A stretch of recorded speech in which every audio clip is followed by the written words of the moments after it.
రాష్ట్రంలోని కూటమి సర్కారు మరింత దూకుడు పెంచనుంది. ఇప్పటి వరకు జరిగిన పాలన ఒక ఎత్తు అయితే ఇక నుంచి మరింత దూకుడు పెంచాలని సీఎం చంద్రబాబు నిర్ణయించారు. రాష్ట్రంలో కూటమి సర్కారు ఏర్పడి 6 మాసాలు అయిపోయింది. అయితే చంద్రబాబు అనుకున్న విధంగా ప్రజల్లో చర్చ మాత్రం ఎక్కడా జరగడం లేదు. దీంతో ఆయన జనవరి నుంచి పాలనా పరంగా దూకుడు పెంచాలని నిర్ణయించారు. ఇదే విషయాన్ని పార్టీ నాయకులతో స్పష్టం చేస్తూ ఇక తాజాగా కలెక్టర్లకు కూడా కూటమి ప్రాధాన్యతలు మరింత లోతుగా వివరిస్తున్నారు. ప్రధానంగా ఇక్కడ చూసుకుంటే గనక చంద్రబాబు ప్రభుత్వం అధికారంలోకి రావడానికి మెయిన్గా దోహదం చేసిన వాటిలో గత జగన్ ప్రభుత్వ పనితీరు ఒకటైతే మెయిన్గా సూపర్ 6 పథకాలు కూడా ముఖ్యంగా అత్యంత ప్రాధాన్యత సంతరించుకున్నాయి. ప్రధానంగా సూపర్ 6 విషయంలో ఆర్టీసీ బస్సుల్లో మహిళలకు ఉచిత ప్రయాణం కల్పించడం ద్వారా పథకాలపై కూటమి సర్కారు నిబద్ధత గురించి ఆయన వెల్లడించనున్నారు. వాస్తవానికి ఇప్పటి వరకు సూపర్ 6 అమలు చేయడం లేదన్న విమర్శలు ఎన్నో విధాలుగా వస్తున్నాయి. వీటిని అడ్డుకుంటే తప్ప ప్రభుత్వంపై సానుకూల దృక్పథం వచ్చే అవకాశం లేదని ఒకవైపు చంద్రబాబు భావిస్తూనే ఇక సూపర్ 6లో కీలకమైనటువంటి ఆర్టీసీని వచ్చే నెలలో ప్రవేశపెట్టే విధంగా ఆలోచన చేస్తున్నట్టు మనకు తెలుస్తుంది. ఇక ప్రతి సంక్షోభంలో కూడా అవమానాలు ఉంటాయన్న చంద్రబాబు ఆ పరిస్థితిని మించి అవకాశాలు సృష్టించుకోవడమే నాయకత్వం అని అటు కలెక్టర్ల సదల్లో వివరించారు. ఇక ప్రజా చైతన్యమే ప్రజాస్వామ్యానికి శ్రీరామ రక్ష అని, లోకేష్ కృషి వల్ల విశాఖలో గూగుల్ కంపెనీ ఏర్పాటుకు ఎంఓయు కుదిరిందని, గూగుల్తో ఎంఓయు వల్ల విశాఖలో అధిక అభివృద్ధి జరగనుందని కూడా అటు కలెక్టర్లకు స్పష్టం చేశారు. ఇక హార్డ్ వర్క్ ముఖ్యం కాదు, స్మార్ట్ వర్క్ మాత్రమే ముఖ్యం అంటూ తప్పు చేసిన వాడిని ఎట్టి పరిస్థితుల్లో చట్టం ప్రకారం శిక్షించాలని చంద్రబాబు అటు కలెక్టర్లకు సూచించారు.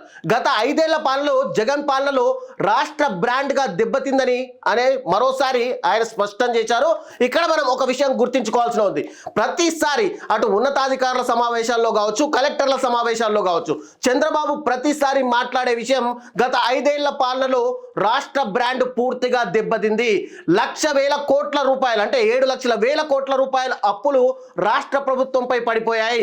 పూర్తిగా ఏ డిపార్ట్మెంట్లో చూసినా, ఏ ప్రభుత్వ ఖజానాలో చూసినా కూడా పూర్తిగా ఒక్క రూపాయి కూడా లేకుండా అటు జగన్ ప్రభుత్వం ఖర్చు చేసింది అంటూ చంద్రబాబు ప్రజలకు చెప్పే ప్రయత్నాలు చేస్తున్నారు. ఇంతకుముందు అటు బహిరంగ వేదికల్లో కావచ్చు, అటు శాసనసభ సమావేశాల్లో కావచ్చు, ఆ తర్వాత కార్నర్ మీటింగ్లలో కావచ్చు, లేదంటే మంత్రి మండలి మీటింగ్ సమీక్షా సమావేశాల్లో కావచ్చు, ప్రతి చోట ఇదే విషయాన్ని చెప్పినటువంటి చంద్రబాబు నాయుడు ఈసారి కలెక్టర్లకు కూడా అదే విషయాన్ని చెప్పే ప్రయత్నాలు అయితే చేశారు. ఒకవైపు 1995 నాటి చంద్రబాబును చూస్తారంటూనే అటు హింటు ఇస్తూనే మరోవైపు కలెక్టర్లు కూడా అత్యంత ప్రాముఖ్యతగా వర్క్ చేయాలని కూడా వాళ్ళకు సూచిస్తున్నారు. అయితే ఇక్కడ 1995 చంద్రబాబును చూడడం సాధ్యమా అసాధ్యమా అనే విషయాలు పక్కన పెడితే గనక రాష్ట్ర బ్రాండ్ పూర్తిగా దెబ్బతిందని చంద్రబాబు చెప్పడం చూస్తే అటు ప్రజల్లో ఇంకా సంక్షేమ పథకాలకు సమయం పట్టే అవకాశం ఉంది అంటూ ఇండైరెక్ట్ గా ఒక సంకేతాన్ని కూడా ప్రజలకు ఇచ్చే విధంగా చంద్రబాబు అయితే ప్రయత్నాలు చేస్తున్నారు. ఏ రాష్ట్రంలోనైనా దేశంలో అయినా ప్రభుత్వంపై విశ్వాసం ఉంటేనే పెట్టుబడులు వస్తాయని చంద్రబాబు చెప్పారు. అలా వస్తేనే రాష్ట్రం కానీ దేశం కానీ అభివృద్ధి చెందుతుంది అన్నారు. నిజంగానే ఒకవైపు గత 5 సంవత్సరాల్లో పెట్టుబడుల విషయం మనం చూస్తే కనుక చాలా పెట్టుబడులు, చాలా కంపెనీలు, పరిశ్రమలు అటు రాష్ట్రాన్ని వదిలిపెట్టి ఇతర రాష్ట్రాలకు వెళ్ళాయి. గతంలో ఇచ్చినటువంటి బెనిఫిట్స్ కానీ, లేదంటే అనుమతులు, త్వరితగతిన అనుమతులు కావచ్చు, లేదంటే కరెంటు ఛార్జీల విషయంలో కావచ్చు, ఇవన్నీ కూడా గతంలో పెట్టుబడుల విషయంలో కానీ, లేదంటే కంపెనీల పరిశ్రమల విషయంలో కానీ ప్రభుత్వం నిర్లక్ష్యంగా వ్యవహరించడంతో చాలా కంపెనీలు ఇతర రాష్ట్రాలకు తరలిపోయాయి. కానీ చంద్రబాబు వచ్చి కేవలం 6 నెలల సమయంలోనే అటు గూగుల్ కావచ్చు, టాటా కావచ్చు, అంబానీకి సంబంధించి కావచ్చు, ఇతర ప్రొడక్ట్స్కి సంబంధించిన పెట్టుబడులు, పరిశ్రమలు రాష్ట్రంలో వివిధ ప్లేస్లలో ఏర్పాటు చేయడానికి కూడా ముందుకు వస్తున్నాయి. గతంలో చూసుకుంటే కనుక మనము రాష్ట్ర వ్యాప్తంగా ఎక్కడైనా అంటే దేశంలో ఏ మూలన గంజాయికి సంబంధించిన కేసులు దొరికినా దాని మూలాలు ఖచ్చితంగా ఆంధ్రప్రదేశ్లో వెతుక్కోవాల్సిన పరిస్థితి అయితే ఉండేది. గతంలో మన్యం ప్రాంతంలో కావచ్చు, పాడేరు లాంటి పరిసర ప్రాంతాల నుంచి కూడా ఎక్కువ మొత్తంలో గంజాయి ఇతర రాష్ట్రాలకు స్మగ్లింగ్ చేసేవాళ్ళు.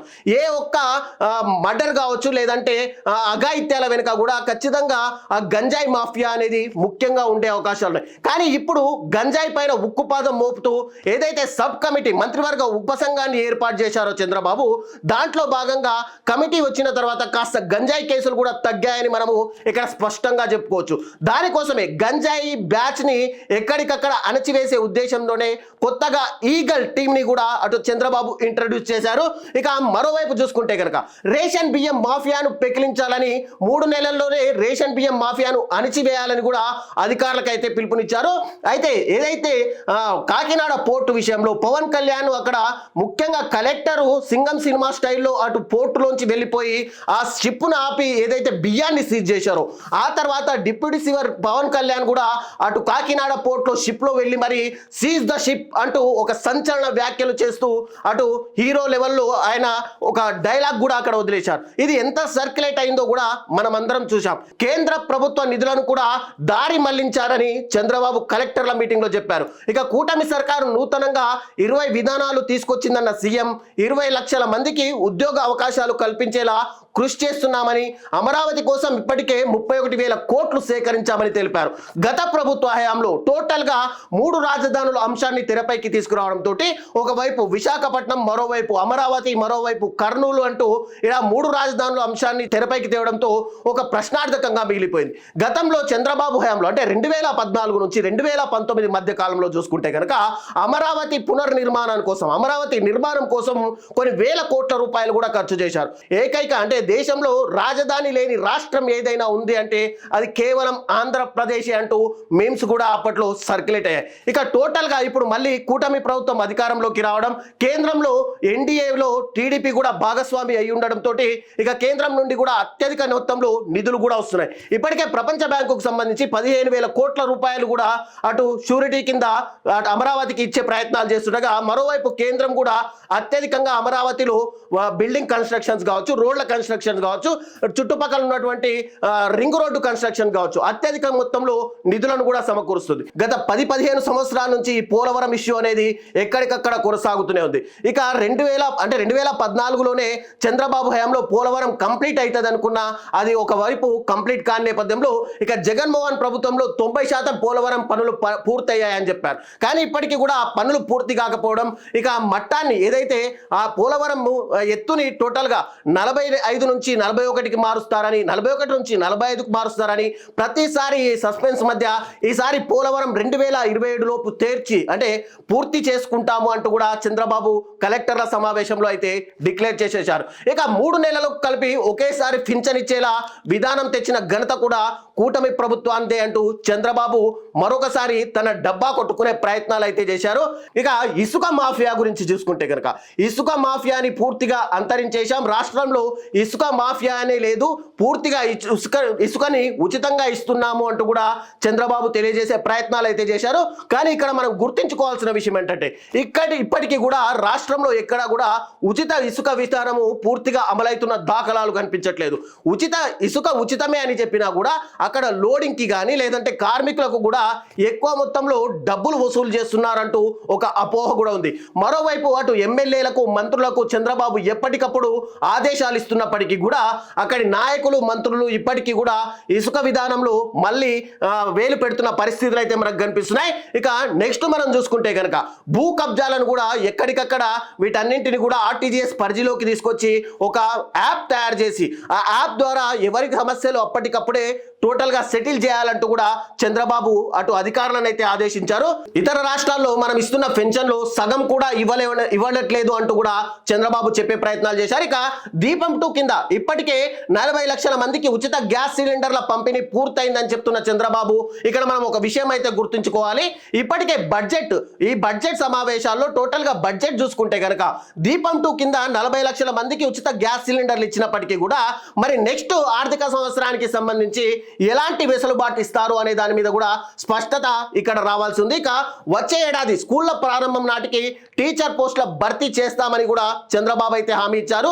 చంద్రబాబు ఖచ్చితంగా డిఎస్సికి సంబంధించి అంటే గతంలో ఉమ్మడి ఆంధ్రప్రదేశ్ ఉన్న సమయంలో కూడా డిఎస్సి విద్యార్థులకు అనేక ఎగ్జామ్స్, అనేక డిఎస్సీలు కూడా నోటిఫికేషన్ ఇచ్చిన నేపథ్యంలో ఈసారి కూడా ఖచ్చితంగా డిఎస్సి వేస్తారు అంటూ కూడా అభ్యర్థులందరూ కూడా ఎదురు చూస్తున్న పరిస్థితి అయితే కనిపిస్తుంది. ఇక 60% పైగా భూ సమస్యల ఫిర్యాదులు వస్తున్నాయి కాబట్టి రెవెన్యూ సదస్సులను నామమాత్రంగా నిర్వహిస్తే కుదరదని కూడా ఆయన స్పష్టం చేశారు.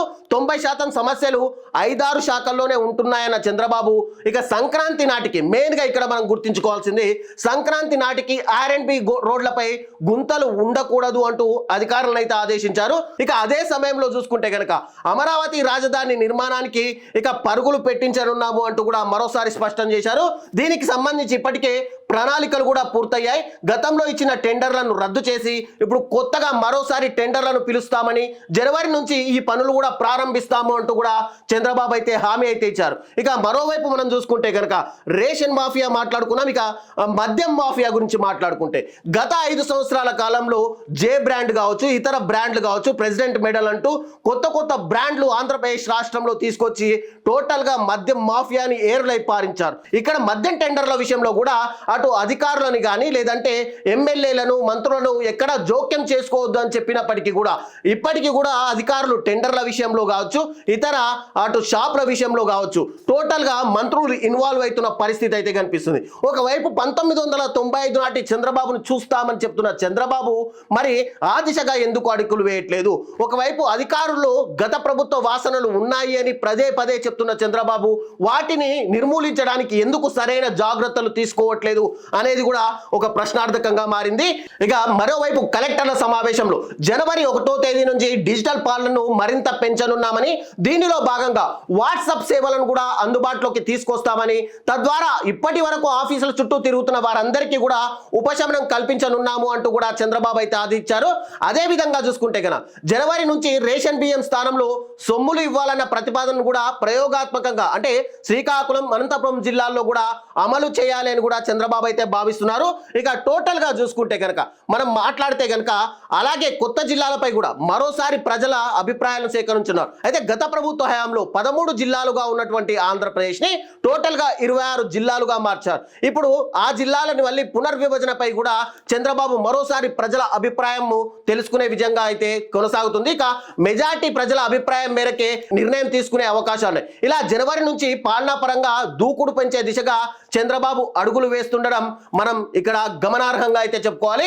6 నెలల పాలనలో చేపట్టిన సంక్షేమ అభివృద్ధి అంశాలపై టోటల్ గా సమీక్ష నిర్వహించినటువంటి చంద్రబాబు శాంతి భద్రతలపైన డీజీపీ ఎస్పీలతో కూడా ఆరా తీస్తున్నారు. ఇక విజన్ డాక్యుమెంట్ ప్రజెంటేషన్ ఇవ్వడంతో పాటు నూతనంగా తీసుకొచ్చినటువంటి పాలసీలను కావచ్చు, పాలసీల పైన కూడా దిశానిర్దేశం చేస్తూ 4.5 ఏళ్ల కాలంలో ఏ విధంగా లక్ష్యాలతో ముందుకెళ్లాలనేది సమాలోచనలు అయితే చేస్తున్నారు.